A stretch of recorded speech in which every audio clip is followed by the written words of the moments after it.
હવે આજે આપણે શરૂ કરવાના છે આગળની રીત નંબર 6.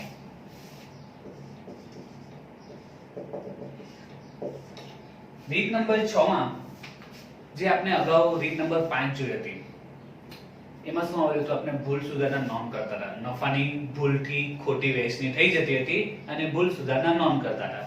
તો આ રીત પણ ભૂલ સુધારણા નોંધ પર જ છે. આ રીતમાં આવશે મૂડી પર વ્યાજ ગણવાનું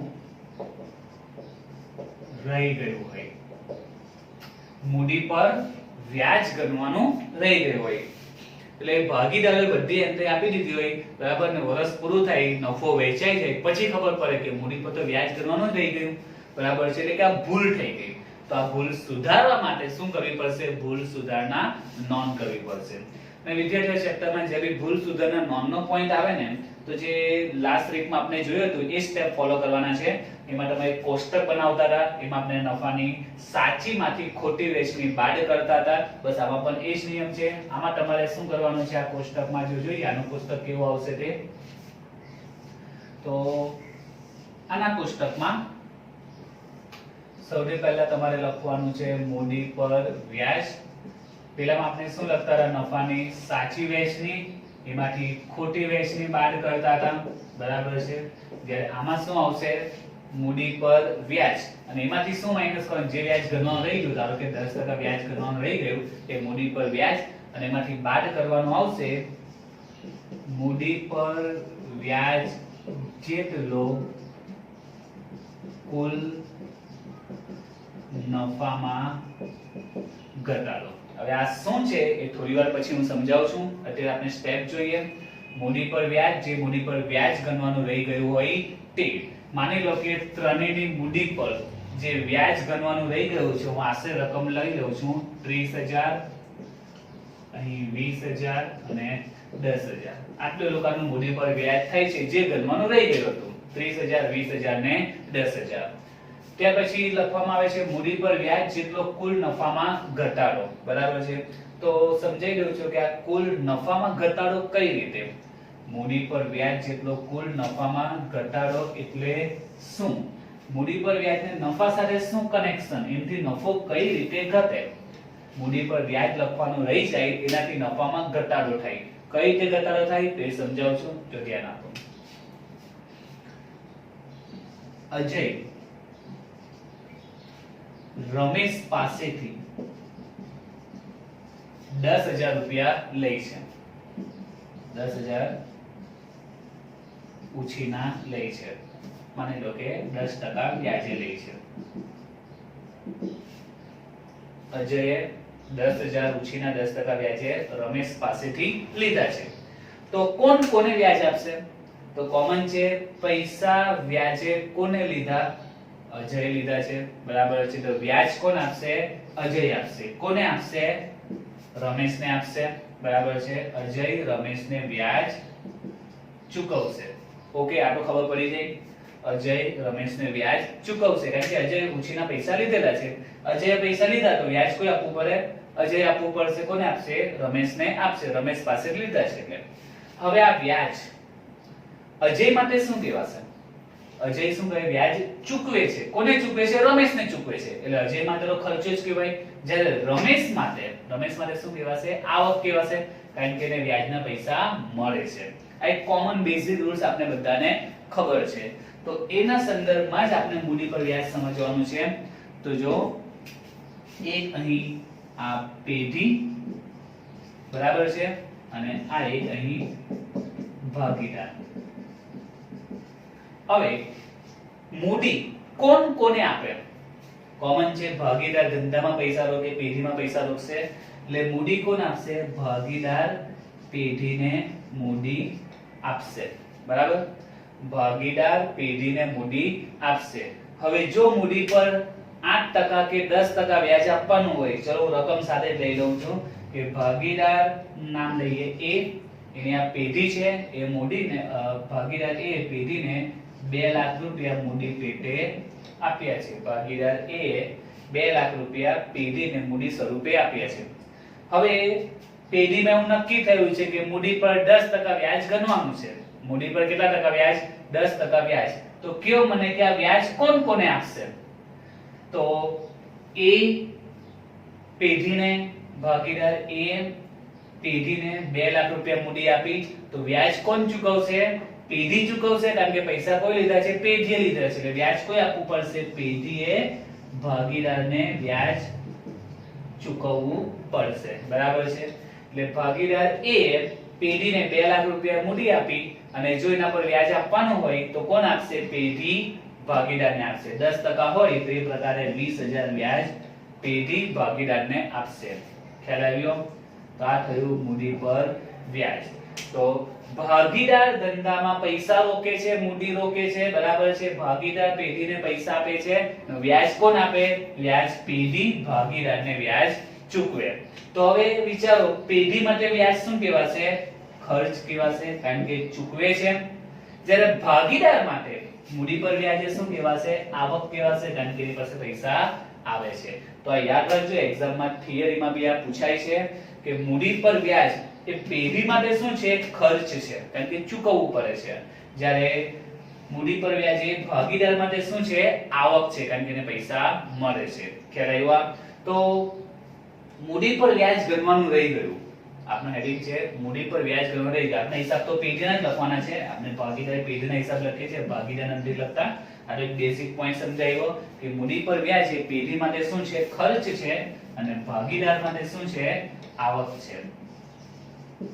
મૂડી પર વ્યાજ એ પેઢી માટે ખર્ચ કહેવાય, જ્યારે ભાગીદાર માટે આવક કહેવાય. હવે આપણે હિસાબ પેઢીના લખીએ છીએ. હવે માની લો કે પેઢી મૂડી પર વ્યાજ ગણવાનું ભૂલી ગઈ, મૂડી પર વ્યાજ ગણવાનું રહી ગયું. તો મૂડી પર વ્યાજ એ પેઢી માટે શું છે? ખર્ચ છે. એટલે જો મૂડી પર વ્યાજ ગણવાનું ભૂલી ગયા અથવા તો રહી ગયું, એટલે કે શું ભૂલી ગયા? ખર્ચ ગણવાનું ભૂલી ગયા, ખર્ચની એન્ટ્રી આપવાનું ભૂલી ગયા. કારણ કે મૂડી પર વ્યાજ પેઢી માટે શું છે? ખર્ચ છે. તો ખર્ચની એન્ટ્રી આપવાની ભૂલી ગયા. અને જો વિચારો તમે ધંધામાં ખર્ચની એન્ટ્રી આપવાનું ભૂલી જાઓ અને પછીથી એન્ટ્રી આપો તો નફો શું થાય? વધે કે ઘટે? કોમન છે. ધારો કે પેઢીનો નફો 2 લાખ છે. બરાબર? તમને યાદ આવ્યું કે 20000 નો ખર્ચો હું લખવાનો જ ભૂલી ગયો, તો હવે નફો 2 લાખ થશે? ના, 20000 ખર્ચની એન્ટ્રી આપો એટલે નફો ઘટી જશે. એ કારણસર કે મૂડી પર વ્યાજની અસર આપવાથી નફામાં શું થાય છે? ઘટાડો થાય છે. સિમ્પલ બેઝિક પોઈન્ટ યાદ રાખજો. મૂડી પર વ્યાજ એ પેઢી માટે ખર્ચ છે. તમે જો ખર્ચની એન્ટ્રી આપશો એટલે નફો શું થવાનો? જ ઘટવાનો છે. સિમ્પલ સામાન્ય નિયમ, જે ધંધામાં ખર્ચા વધે એટલે નફો ઘટે. એટલે મૂડી પર વ્યાજ જેટલો નફામાં ઘટાડો થાય છે. એના માટે આ બીજું હેડિંગ એ પ્રમાણે બન્યું છે કે પહેલું મૂડી પર વ્યાજ જે ગણવાનું રહી ગયું છે તે, અને મૂડી પર વ્યાજ જેટલો નફામાં શું થવાનો છે? ઘટાડો થવાનો છે. ઓકે? તો આ રકમ મેં જે ઉદાહરણમાં લીધેલી છે કે A નું વ્યાજ 30000 છે, B નું 20000 છે અને C નું 10000 છે. 30000, 20000 અને 10000. હવે કેટલો નફો ઘટશે? તો મૂડી પર વ્યાજ જેટલો. તો મૂડી પર વ્યાજ કેટલું છે? A નું 30 છે, B નું 20 છે, C નું 10 છે. એટલે કુલ કેટલું થયું? તો 30 ને 20 50 ને 10 60000 થયું. એટલે કે મૂડી પર વ્યાજ જેટલો નફામાં ઘટાડો થશે. એટલે કેટલો ઘટાડો થશે નફામાં? 60000 નો ઘટાડો થશે. ખબર પડી? મૂડી પર વ્યાજ પહેલા શોધી નાખો અને જેટલું મૂડી પર વ્યાજ થશે તો કુલ વ્યાજ કેટલું થાય છે? ત્રણે મળીને 60000 થાય છે. એટલો નફો ઘટી જશે. 60000 નો ખર્ચો વધી ગયો એટલે 60000 નો નફો ઘટી ગયો છે. હવે આપને ખબર 60000 નફો ઘટી ગયો છે. નફો હોય કે નુકસાન હોય એ કોને વચ્ચે મળે? વેચાય ભાગીદાર વચ્ચે. પાર્ટનરશિપમાં બિઝનેસ કરો, ધંધામાં નફો થાય કે ખોટ થાય, બધું કોણ ભોગવે? ભાગીદારો ભોગવે નફા નુકસાનના પ્રમાણમાં. એટલે આ જે 60000 નફો છે, બરાબર, એટલે નફામાં ઘટાડો થયો એટલે એક રીતનું નુકસાન થયું છે. આ નુકસાન કોણ ભોગવશે? A, B અને C. કયા પ્રમાણમાં? નફા નુકસાનના પ્રમાણમાં. માની લો કે નફા નુકસાનનું પ્રમાણ 1:1:1 છે. તો 60000 ને 1:1:1 માં વેચીએ તો બધાના ભાગે આવશે 30000. તો ફરીથી પહેલા શું કરવાનું? મૂડી પર વ્યાજ લખી દેવાનું, જે વ્યાજ ગણવાનું આપણે રહી ગયું છે તે, જે ટકા હોય તે. ત્યારબાદ મૂડી પર વ્યાજ જેટલો નફામાં ઘટાડો થાય છે. તો મૂડી પર વ્યાજ કેટલું છે? ત્રણે વ્યાજનો ટોટલ કરો તો મૂડી પર વ્યાજ છે 60000. એટલે 60000 જેટલો નફામાં ઘટાડો થશે. નફામાં ઘટાડો થયો એટલે નફામાં ઘટાડો વધારો થાય, નફો નુકસાન થાય, એ હંમેશા ભાગીદારો વચ્ચે વહેંચાય. એટલે આપણે નફા નુકસાનનું પ્રમાણ 1:1:1 માં વેચી દીધું. હવે અહીં બાદબાકી કરીએ અગાઉની રીતની જેમ. 30 માંથી 30 જાય તો 0 થઈ જશે. ડેશ લખીએ આપણે કે 0 બંને ચાલે. 20 માંથી 30 જાય તો 10000 રહેશે. ચિહ્ન કયું લાગે તો પ્લસ કે માઈનસ? માઈનસ. 10 માંથી 30 જાય તો એ કેટલા આવશે? 20000 આવશે. એક મિનિટ. તો આમાં ચિહ્ન કયું આવશે? આમાં પણ માઈનસ નું લાગશે. બરાબર છે? ઓકે. હવે સોરી ભૂલ થઈ છે. નફો 60000 છે તો 20000 આવશે.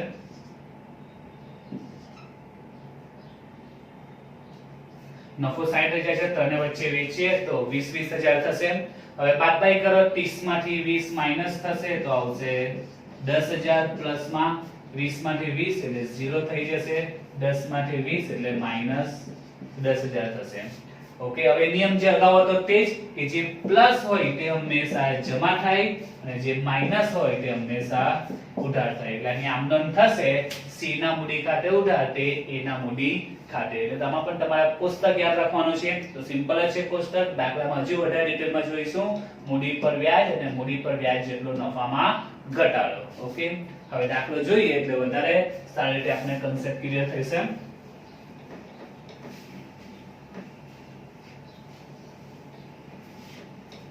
તો જો એમાં આગળ આપણે દાખલા નંબર 18 આવ્યા છે. તો જો દાખલાની રકમમાં અંકુશ, અંકિત અને અંકિતા. ભાગીદાર નામ શું છે? અંકુશ, અંકિત અને અંકિતા. લખી દઈએ નામ. ભાગીદારો અંકુશ, અંકિત અને અંકિતા. અંકુશ, અંકિત અને અંકિતા એક પેઢીના ભાગીદાર છે. આ તારીખ 1/4/16 ના રોજ, તારીખ 1/4/16 ના રોજ તેમની મૂડી અનુક્રમે 1/4/16 ની તેમની મૂડી આપેલી છે 80000, 60000 અને 1 લાખ. ત્રણેયની મૂડી આપેલી છે 80000, 60000 અને 1 લાખ. ત્રણેયની મૂડી આપી છે 1/4/16 ની મૂડી એટલે કે શરૂની મૂડી આપી છે 80, 60 અને 1 લાખ. બરાબર છે? વર્ષના અંતે નફાની વહેંચણી કર્યા પછી માલુમ પડ્યું કે મૂડી પર 12% લેખે વ્યાજ ગણવાનું રહી ગયું. વર્ષ પૂરું થયું પછી ખબર પડી કે મૂડી પર કેટલા ટકા? 12% લેખે વ્યાજ ગણવાનું રહી ગયું. એટલે ભૂલ થઈ ગઈ. વ્યાજની એન્ટ્રી આપવાની રહી ગઈ. મૂડી પર 12% વ્યાજ ગણવાનું હતું તે ગણવાનું જ ભૂલી ગયા. બરાબર છે? તો જોઈએ આપણે આપણું જે કોષ્ટક છે, કોષ્ટક બનાવી લઈએ.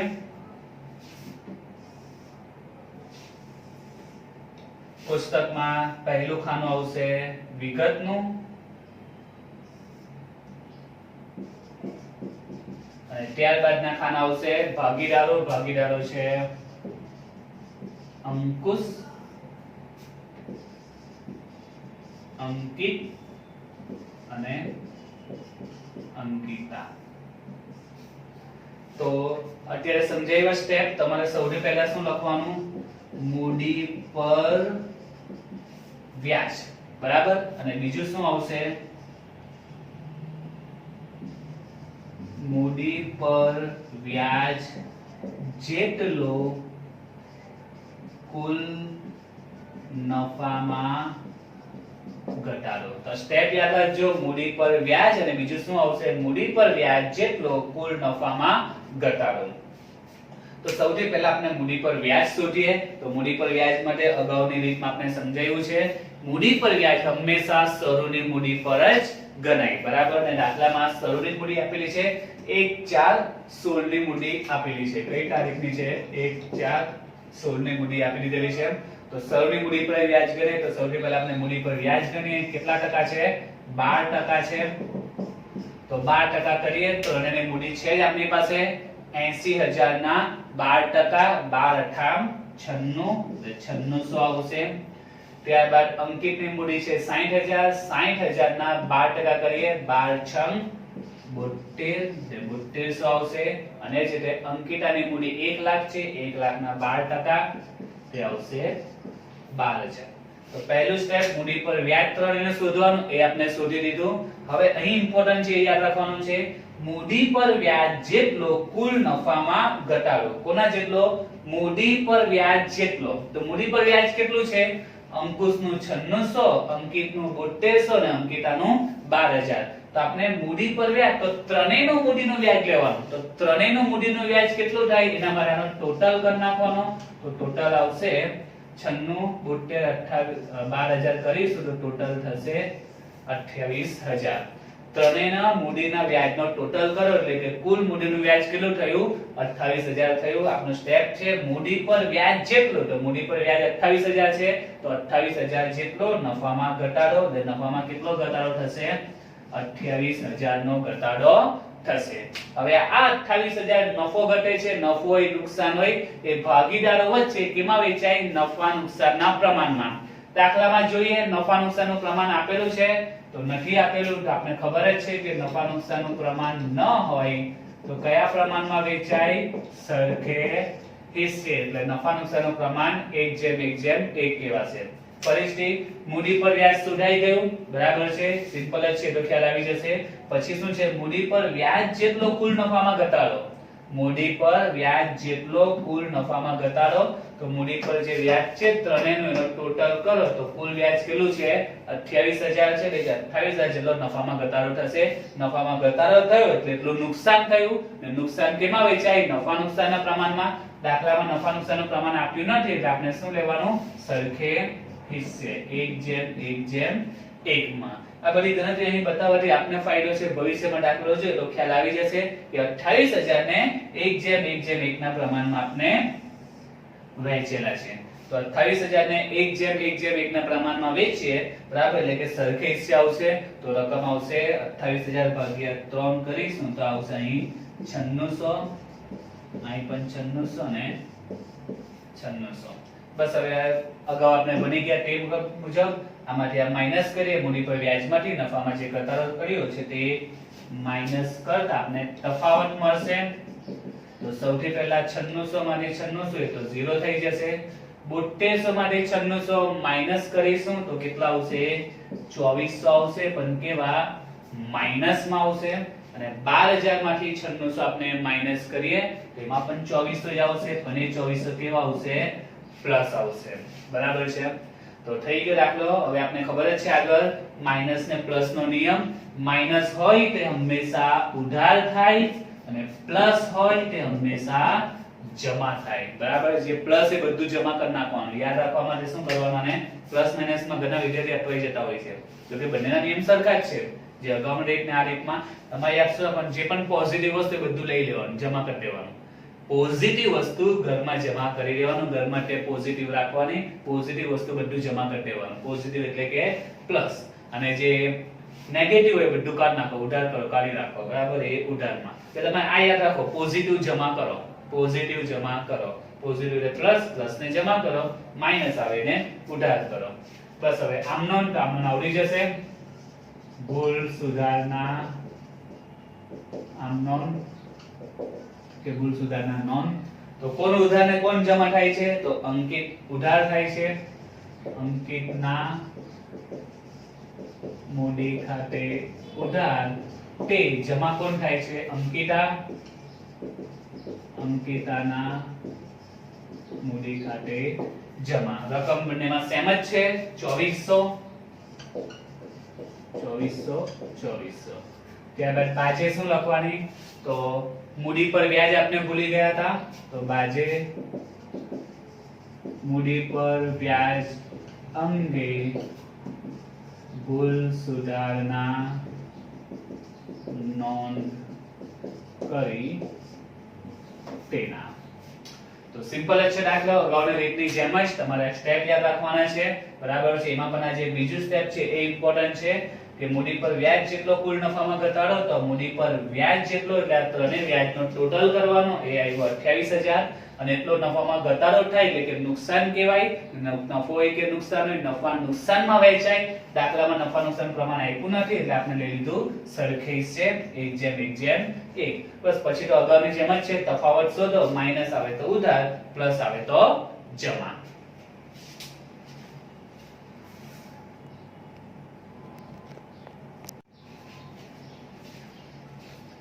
હવે જોઈએ આગળનો દાખલા નંબર 19 તો જો રકમમાં દાખલા નંબર 19 માં રામ શ્યામ અને ઘનશ્યામ એક પેઢીના ભાગીદાર છે તારીખ 1/4/19 ના રોજ તેમની મૂડી 1,20,000 80,000 અને 1,10,000 છે 1,20,000 80,000 અને 1,10,000 છે વર્ષના અંતે નફાની વહેંચણી કર્યા પછી માલુમ પડ્યું કે મૂડી પર 6% લેખે વ્યાજ ગણવાનું રહી ગયું છે અને તેની ભૂલ સુધારા નોંધ કરવાની છે તો અગાઉ ગણ્યો તે પ્રમાણે જ સૌથી પહેલા લખી દઈએ ભાગીદારો કયા છે રામ શ્યામ અને ઘનશ્યામ રામ શ્યામ અને ઘનશ્યામ ત્યારબાદ એમની મૂડી આપી છે 1/4/19 ની એટલે કે શરૂની મૂડી મોટામાં શરૂની મૂડી તમને આપેલી હશે બરાબર છે તો મૂડી આપેલી છે રામની 1,20,000 શ્યામની 80,000 અને ઘનશ્યામની 1,10,000 રામ શ્યામ અને ઘનશ્યામની મૂડી આપી દીધી છે બરાબર છે અને શું ભૂલ થઈ છે તો મૂડી પર 6% લેખે વ્યાજ ગણવાનું રહી ગયું છે મૂડી પર 6% લેખે વ્યાજ ગણવાનું રહી ગયું છે બરાબર તો આપણે જે સ્ટેપ છે તે કોષ્ટક બનાવી દઈએ સૌથી પહેલા તેમાં વિગત અને ત્યારબાદ ભાગીદારો છે રામ શ્યામ અને ઘનશ્યામ વિગત અને 3 ભાગીદારો વિગતમાં સૌથી પહેલા આપણે શું લખવાનું છે મૂડી પર વ્યાજ બરાબર અને બીજું શું લખતા હતા મૂડી પર વ્યાજ જેટલો કુલ નફામાં ઘટાડો મૂડી પર વ્યાજ અને બીજું મૂડી પર વ્યાજ જેટલો કુલ નફામાં ઘટાડો તો સૌથી પહેલા આપણે શોધીએ મૂડી પર વ્યાજ કેટલા ટકા રહી ગયું છે 6% તો મૂડી પર વ્યાજ 6% તો મૂડી આપેલી છે ત્રણે ભાગીદારોની 1,20 80 અને 1,10 ને મૂડી પર 6% લેખે વ્યાજ ગણવાનું રહી ગયું છે તો 6% કરીએ 1,20,000 ના 6% તો 12×6 72 એટલે આવશે 7,200 શ્યામની મૂડી છે 80,000 80,000 ના 6% કરીએ તો 8×6 = 48 એટલે આવશે 4800 અને 1,10,000 ઘનશ્યામની મૂડી છે એના 6% કરીએ તો 1/11×6 = 66 એટલે આવશે 6600 તો મૂડી પર વ્યાજ 6% આવી ગયું હવે શું છે મૂડી પર વ્યાજ જેટલો કુલ નફામાં ઘટાડો કોના જેટલો ઘટાડો મૂડી પર વ્યાજ જેટલો તો આ મૂડીનું વ્યાજ જ છે તો આ બધા વ્યાજનો આપણે સરવાળો કરી નાખવાનો એટલે મૂડીનું વ્યાજ મળી જશે ત્રણે મળીને કેટલું મૂડીનું વ્યાજ થાય છે તે તો 7200 4800 ને 6600 નો સરવાળો કરીએ તો કુલ થાય છે 18,600 18,600 એ શું મળી ગયું મૂડીનું વ્યાજ ત્રણેયનું મૂડીનું વ્યાજ હવે આપણું સ્ટેપ છે તે મૂડી પર વ્યાજ જેટલો કુલ નફામાં ઘટાડો તો મૂડી પર વ્યાજ કેટલું છે 18,600 એટલે 18,600 જેટલો નફામાં ઘટાડો થયો નફો ઘટ્યો એટલે નુકસાન થયું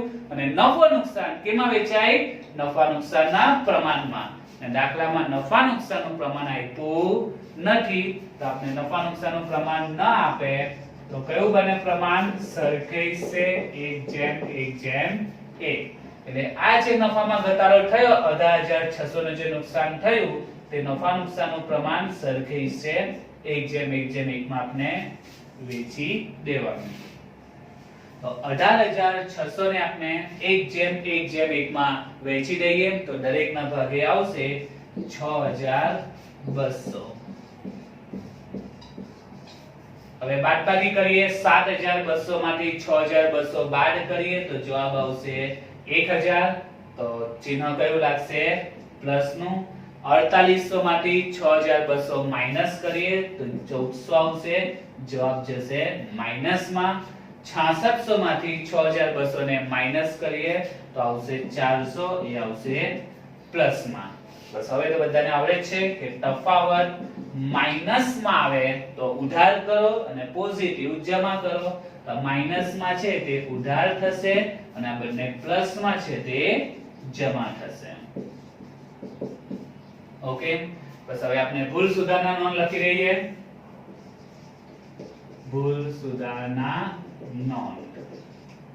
તો ઉધાર કોણ થાય છે? તો શ્યામ ઉધાર થાય છે 1400 રૂપિયાથી. તો શ્યામના મૂડી ખાતે ઉધાર 1400 અને જમા કોણ થાય છે? રામ અને ઘનશ્યામ જમા થાય છે. તો રામને પહેલા જમા કરીએ. તે રામના મૂડી ખાતે કેટલા છે? રામના મૂડી ખાતે 1000 છે અને ઘનશ્યામ પણ જમા થશે 400 રૂપિયાથી.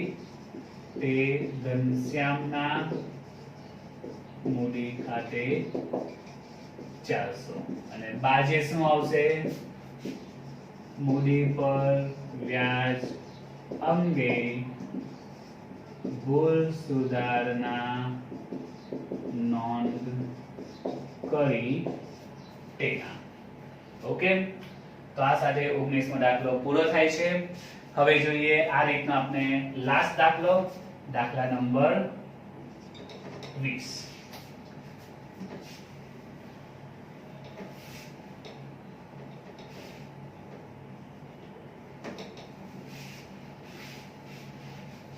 તો જો દાખલા નંબર 20 ની રકમ પેમ્પલેટમાં, તો દાખલા નંબર 20 માં 21 પોઈન્ટ આવ્યો છે. તો જો એમાં કીધું છે અમૃતા, કેશવ અને રીતેશ ની કુલ મૂડી 5 લાખ છે. અમૃતા, કેશવ અને રીતેશ ની કુલ મૂડી કેટલી છે? 5 લાખ. મૂડીનું પ્રમાણ આપ્યું છે 2:3:5. કુલ મૂડી આપી ને મૂડીનું પ્રમાણ આપ્યું છે 2:3:5. નફાની વહેંચણી કર્યા બાદ ખબર પડી, માલુમ પડ્યું કે મૂડી પર 9% લેખે વ્યાજ ગણવાનું રહી ગયું છે. ભૂલ સુધારણા નોંધ કરો. તો આપણે લખી દઈએ ભાગીદારો કોણ છે? અમૃતા, કેશવ અને રીતેશ. 3 ભાગીદાર છે. અમૃતા, કેશવ અને રીતેશ. હવે દાખલામાં વિદ્યાર્થીઓ પ્રમાણ આપ્યું છે મૂડીનું પ્રમાણ આપ્યું છે. કોનું પ્રમાણ આપ્યું છે? મૂડીનું પ્રમાણ. મૂડીનું પ્રમાણ આપ્યું છે 2:3:5 અને કુલ મૂડી પણ આપી છે. કુલ મૂડી કેટલી આપી છે? તો કુલ મૂડી આપી છે 5 લાખ. અને ભૂલ થઈ જાય કે મૂડી પર 9% લેખે વ્યાજ ગણવાનું રહી ગયું છે. કે વ્યાજ ગણવાનું રહી ગયું છે. તો દાખલો અગાઉ જો તે મુજબ જ છે, પણ પ્રોબ્લેમ છે કે દાખલામાં કુલ મૂડી આપી છે. અગાઉના દાખલામાં ત્રણેય ભાગીદારની મૂડી આપતા હતા, આ દાખલામાં કુલ મૂડી આપી છે. તો સિમ્પલ જ છે, કુલ મૂડી છે ને મૂડીનું પ્રમાણ પણ આપેલું જ છે ને. કુલ મૂડી આપી છે 5 લાખ અને મૂડીનું પ્રમાણ પણ આપેલું છે. તો એ પરથી આપણે શું કરીએ? ત્રણેય ભાગીદારની મૂડી મળી જશે. તો સૌથી પહેલા આપણે મૂડી શોધવી પડશે. ત્રણેય ભાગીદારની દાખલામાં મૂડી આપી નથી, પણ કુલ મૂડી છે અને મૂડીનું પ્રમાણ છે એટલે ત્રણેય ભાગીદારની મૂડી મળી જશે. તો સૌથી પહેલા શોધીએ અમૃતા, ત્યારબાદ કેશવ અને ત્યારબાદ રીતેશ. તો જો કુલ મૂડી કેટલી છે? 5 લાખ છે. કુલ મૂડી છે 5 લાખ અને મૂડીનું પ્રમાણ આપેલું છે. તો મૂડીનું પ્રમાણ કુલ મૂડીને વેચવા માટે જ હોય છે, બરાબર. નફા નુકસાનના પ્રમાણમાં નફો વેચાય, મૂડીના પ્રમાણમાં મૂડી વેચાય. તો મૂડી 5 લાખ છે અને 2:3:5 માં વેચી દઈએ. તો 2 3 ને 5 ને ટોટલ કેટલો થાય 2 ને 3 5 ને 5 10 છેદમાં 10 તો ત્રણેયની મૂડી કેટલી આવશે 0 0 કટ થશે તો 1 લાખ અહીં પણ 0 0 કટ થશે તો 1.5 લાખ અને 0 0 કટ થશે એટલે આવશે 2.5 લાખ તો ત્રણેયની મૂડી મળી ગઈ આ દાખલાનો ટ્વિસ્ટ પોઈન્ટ એ જ હતો કે ત્રણેય ભાગીદારની મૂડીની જગ્યાએ કુલ મૂડી આપી હતી પણ સાથે મૂડીનું પ્રમાણ હતું તો કુલ મૂડી પરથી આપણે મૂડીના પ્રમાણને આધારે ત્રણેય ભાગીદારની મૂડી મળી ગઈ છે બસ હવે આપણે જે સ્ટેપ છે એ સ્ટાર્ટ કરી દઈએ તો સૌથી પહેલા આપણે મૂડી પર વ્યાજ લખતા હતા વિગતના ખાનામાં મૂડી પર વ્યાજ ત્યારબાદ શું લખતા હતા તે યાદ રાખજો મૂડી પર વ્યાજ જેટલો કુલ નફામાં ઘટાડો ઓકે અને જે આવશે તે શું કહેવાશે તફાવત હવે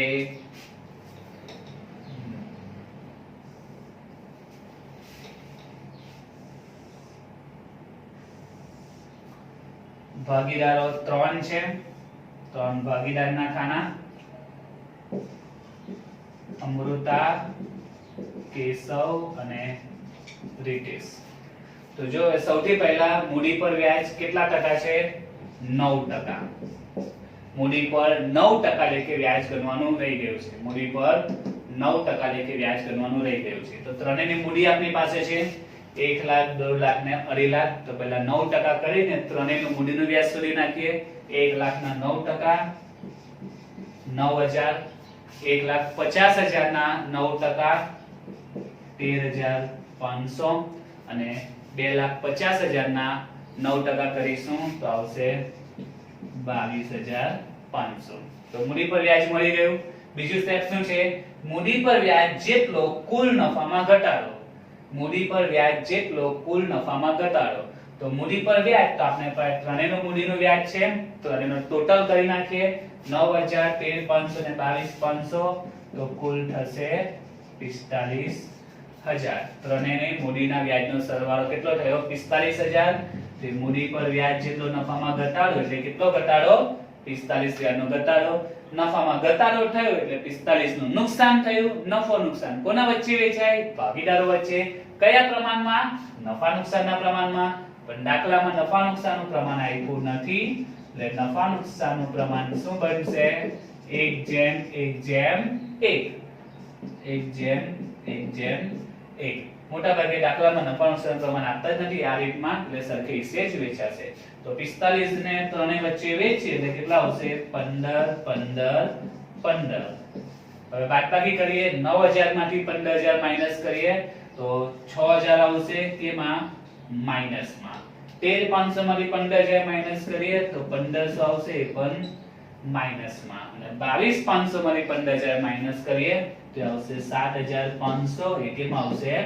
પ્લસમાં હવે કોણ ઉધાર કોણ જમા પોઝિટિવ ને જમા કરી દો માઈનસ ને ઉધાર કરી દો તો આ જમા થશે પ્લસ અને આ ઉધાર થશે ઓકે હવે આપ નોંધ કરી રાખીએ આપણે એની ભૂલ સુધારણા નોંધ તો કોણ ઉધાર થશે તો ઉધાર કોણ થાય છે અમૃતા અને કેશવ તો અમૃતાના